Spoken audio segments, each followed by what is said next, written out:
Okay, my friends, I wanted to quickly go over what you're looking at once you open one of these boxes. You have 10 face shield frames. We're calling these frames.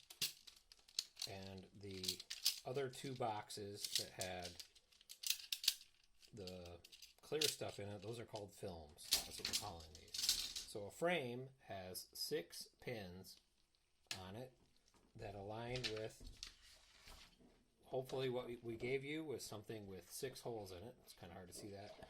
But essentially, there's nothing to it as far as, you do need to have some pretty good thumb strength. I would go across these with your thumbs, work your way around it, and as you get more and more holes into the pegs, it gets tighter and firmer, and boom, and then you've got yourself a shield.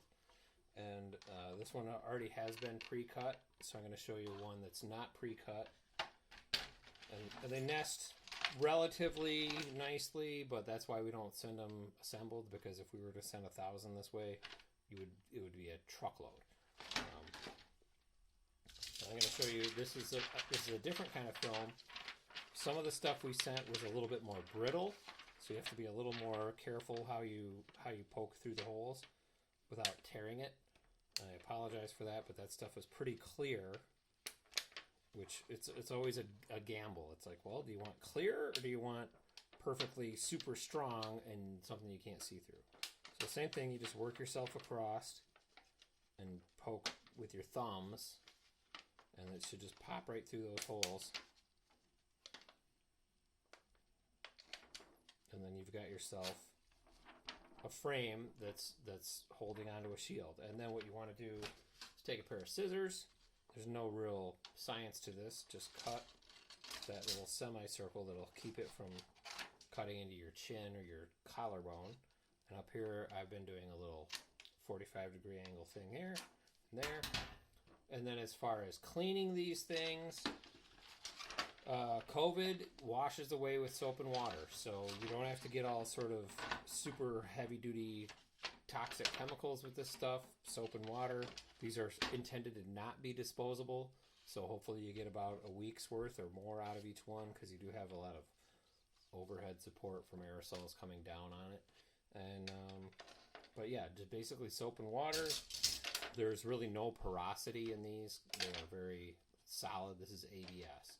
So you're not going to get anything soaking into this. So you can soak it in bleach. 10% bleach solution also kills COVID. But what we really recommend is just hot soap and water, because that's what works on our hands, and that's what should work on these. So hopefully that makes sense. And, you know, the jury is out on whether or not the little tab here should go down or up. I mean, put it on your head and see what you like. The last thing I want to cover, get this stuff out of here, is how you want to.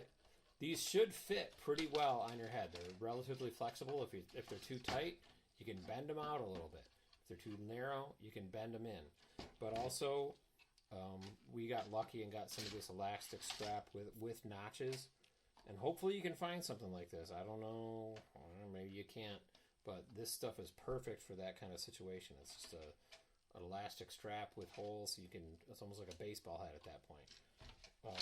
Worst case scenario, I mean, it's all a worst case scenario, but a rubber band will work on this, or a hair tie. If you have females, you can, hair ties work. People had been using their nylons. They've cut like yoga pants across the circle and got that elasticity that way. So just use your creativity, and hopefully you find something that works for you. Thanks a lot, and if you have any questions, please email me at operationfaceshield.org. Thank you.